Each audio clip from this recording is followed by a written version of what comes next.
The premiers met in Toronto this week. One of our regular contributors, political reporter Brian Lilley, was also there. Brian, there was a united front on some issues, divided on others, but at the end of the day, Alberta is finally getting some much needed financial help. Yeah, not only Alberta, but also Saskatchewan and Newfoundland and Labrador. Both of those provinces very happy as well. Both of them expressing gratitude, along with Alberta Premier Jason Kenney, who I was in the room with him as he said a great big thank you to his fellow premiers because. Of course, we've been hearing about the calls to change equalization going on in the prairie provinces in particular for years now. Hey, wait a minute. Brad Wall famously said, wait a minute, you'll take a pipeline if it's filled with cash, but not filled with oil. What's the problem here? And so they weren't going to get a renegotiation of equalization discussed at this premiers meeting. So, both premiers Kenney and Moe, when I spoke to them in telephone interviews ahead of the premiers conference, both of them brought up this program called the Fiscal Stabilization Program and said they wanted changes to that. They don't have the changes yet, but what they have is the support of every other premier. This is a federal program. It does require Justin Trudeau and the federal Liberals, along with, if it requires legislative changes, at least one of the other parties to step forward and say, yes, we'll do it. But all the premiers are behind it. All 10 provinces, all 3 territories. What does this mean? Well, right now, I believe Alberta got about $250 million from this fund, which is supposed to be there for when you get a dramatic drop in government revenues, as Alberta experienced during the drop in oil prices. This fund is supposed to be much more nimble than equalization. You're supposed to be able to step in quickly and say, okay, we're here to help you. We've got your back. It didn't do that because of a hard cap. And so Alberta, Saskatchewan, Newfoundland and Labrador, all dealing with the shock of oil prices dropping, didn't get the backup that they wanted. And the premiers all said, we've got your back now. We'll support moving forward on this. Let's get it done. So now it's in the Prime Minister's court. If Justin Trudeau wants to show that he is listening and understanding problems and concerns in Western Canada, this is an easy win for him. He should do it. Now, you asked some of the premiers as well about pipelines, and you received some mixed reactions. Tell me more about that. Yeah, in the final communique, there was a line about the premiers all support continuing to develop Canada's natural resources and get them to export markets. And I said, oh, okay, does that mean pipelines? So I asked, being a little bit mischievous as I can be, I asked premiers Legault of Quebec, Horgan from BC, as well as premiers Kenney and Moe. I said, tell me what this line means to you. Horgan gave me a very long answer that showed that he still doesn't back pipelines. He, still is pushing forward at the Supreme Court now his reference case to say, you know what, we want to be able to regulate anything that comes through, even though pipelines are federal jurisdiction. If it goes on BC territory, he says they should be able to regulate it. And of course, if they regulate it, they'll stop it.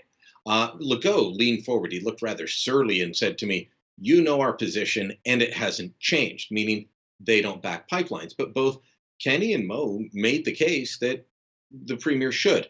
Turns out they didn't actually discuss pipelines because they knew they wouldn't get a consensus. And this meeting was about talking about issues the premiers all agreed on. So they didn't talk about it, but they did get that fiscal stabilization fund, promise or commitment.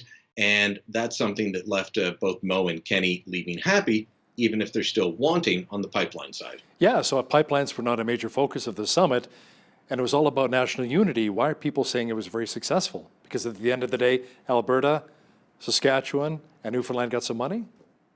That's part of it, but also because on other issues, the premier showed a united front in saying to the prime minister, look, on things like pharmacare, we don't want you to start a new pharmacare program per se.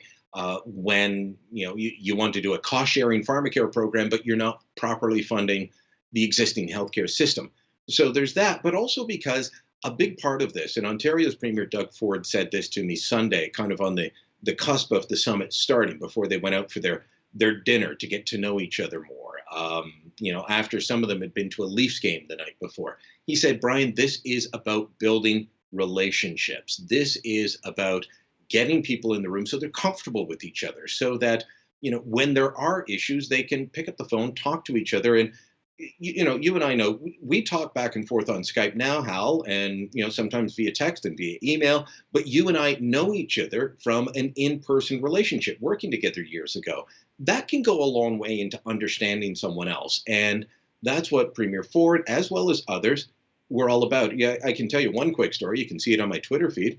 Saskatchewan Premier Scott Moe was quite the ham, grabbing a camera from one of Premier Ford's official photographers, and he kept snapping photos of all the premiers coming in. He was acting like paparazzi. He was just goofing off. Premier Ford showed up and he handed out Leafs jerseys to everyone. If you're from Calgary, maybe you don't like a Leafs jersey. If you're from Regina, like Scott Moe, well, that's his capital. He's an Oilers fan. But it was a way of breaking the ice. It was a way of getting them together. That has to count for something. We'll see if it leads to goodwill and understanding of each other's issues down the road.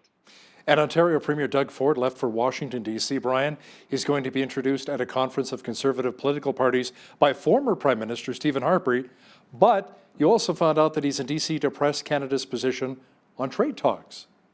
Yeah, with the blessing of Justin Trudeau, no less. So he's not been sent to Washington by Justin Trudeau, but you remember they met, I guess, just over a week ago now, up in Ottawa. And of course, Trudeau had used Ford as a punching bag for the entire federal election. Didn't matter which province he was in. Trudeau brought up Doug Ford's name and made it sound awful, but in that meeting said, look, you've had some good meetings with American governors. I want you to keep that up because it filters up to the top. It filters up to the higher levels of government in Washington, and it helps. And I'm sure he's going to be saying similar things to other premiers. But Ford is down there. He's meeting with the head of the National Governors Association, a guy named Larry Hogan. He's the Republican governor of Maryland. That's shocking. They normally elect Democrats. And this is an organization that represents all 50 states. They're also an organization that's bringing some of their members up to Toronto in April. This is vitally important. So many Canadian provinces have American states as their number one trading partner and vice versa. And so getting them onto Canadian soil, talking to them in Washington, bending their ear, making the case for free trade, because we don't have the new NAFTA signed yet. These are all vitally important. And so it's good to see that Trudeau is still using the full court press that he used during the NAFTA renegotiations, calling on premiers, even ones he doesn't agree with, even ones he's been political opponents of, to try and help the greater good of the country. Like either man or despise either man, we have to want them to succeed because it's good for the economy of the whole country. Parliament will resume on Thursday, but before that happens, Prime Minister Justin Trudeau is in London, England for the NATO summit. Our PM met with the President of Latvia and with Prince Charles before meeting with Trump, who called Canada delinquent on defense spending. Yeah, I wonder if that meeting with Prince Charles is a little bit of what we've been hearing, that Queen Elizabeth may step back from official duties when she hits her 95th birthday, and maybe Charles is starting to take on a greater role. We'll see on that. He met with the president of Latvia because Canada currently has more than 500 troops in Latvia as part of NATO's commitment to secure the Baltic states from Russian aggression. But when he was meeting with Donald Trump, both the new NAFTA and the renegotiation came up. Trump said, look, that's up to Nancy Pelosi, the Democratic Speaker of the House. She's got to call a vote. But it was interesting on defense spending. He said Canada is slightly delinquent, I believe is the term he used. Of course, we've been slightly delinquent on defense spending as far as NATO is concerned for a long time. Donald Trump is not the first U.S. president, and I doubt he will be the last to bring this up. As part of being NATO, each member country pledges to spend 2% of gross domestic product on defense. We haven't done that on a consistent basis since, I believe, the 1960s. It was up and down a bit in the 70s, and I think the last time we did it was around 1980. Stephen Harper, started to move that back up. He got no political capital from it. In fact, he got flack. He lost votes over it, so even he abandoned it. I don't expect Justin Trudeau to up the defense spending, but he was getting a bit of an earful there. I think NATO's got other problems right now. Our defense minister can't even say that China's an adversary. The French president, Emmanuel Macron, says Russia's not an adversary. And we've got Turkey as part of the alliance, and they're going to war with our Kurdish allies that are helping fight off ISIS. So NATO is a bit of a mess right now, and I'm not sure anything good is going to come out of this conference, but we'll wait and see. And the two leaders, Trudeau and Trump, also discussed the new NAFTA or the USMCA. When is this thing finally going to be ratified? That is up in the air. The Mexicans are the only ones that have ratified it so far. And so, I mentioned just a moment ago that Trump has said, that they've got to wait for the House to call it. And that's true. The Americans give trade negotiating authority to presidents, but trade is actually responsibility of Congress, both the House of Representatives mainly, and then the Senate. So they've got to call it for a vote in the House of Representatives. It's got to pass there. Democrats are now on board with NAFTA. They weren't before, and some Republicans used to be, and now they're not. So it's a bit of a mess, but it's still expected to pass both houses. What could happen, and Trump alluded to the idea that maybe the Mexican president gets bored or disturbed that it's taking so long, or maybe Trudeau does. Canada's not going to walk away from this. But Obrador, the Mexican president, was not a fan of this deal, agreed to it and ratified it first, even though he was elected on a left-wing populist platform that would be against this. If we don't ratify it soon in Canada, and if the Americans don't ratify it soon, then it's possible he could walk away. Doubtful, but possible. And so we've got to hope that all sides get this done soon. Of course, our parliament comes back tomorrow, the speech from the throne, election of the speaker. They're back all next week, and then off until late January, maybe early February. Yeah, it takes more than one to tango. We need two. No, we need three to tango for this one, for the new USMCA. Brian, next week is the one-year anniversary of China's detention of the two Canadians, Michael Spavor and Michael Kovrig.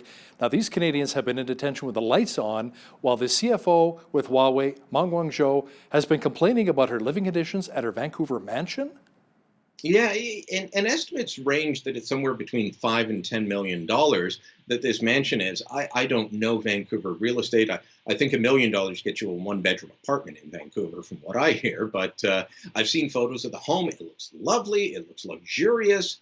She's not in a cell with the lights on 24/7 in violation of the Geneva Convention.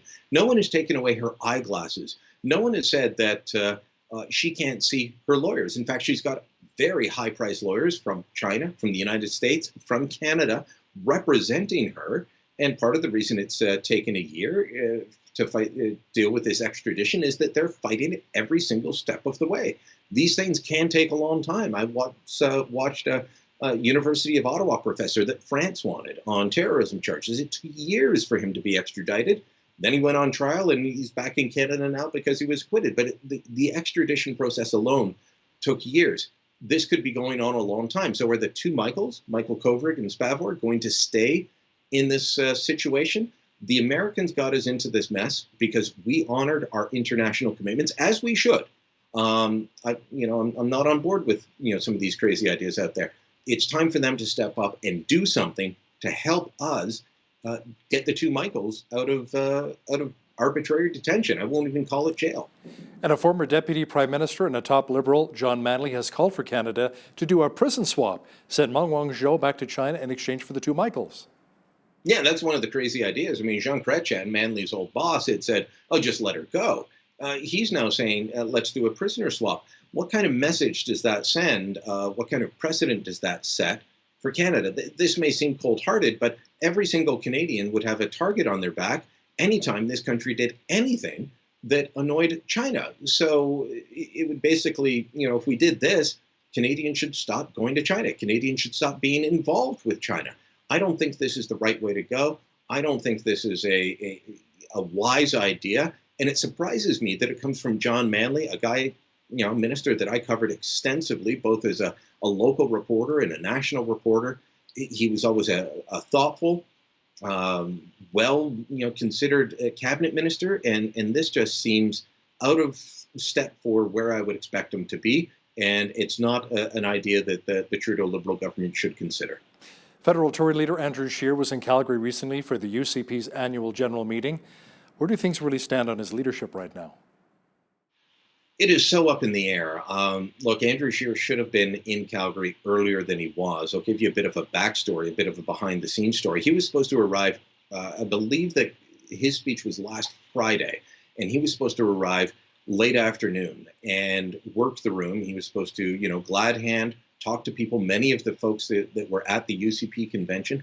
are also going to be federal Conservative members, and they will pick the delegates to come to Toronto in April and vote on whether Scheer's leadership is up for review or not, whether he can keep his job. He was supposed to be there and meet those people and make his case in a very retail politics sort of way. He didn't show up.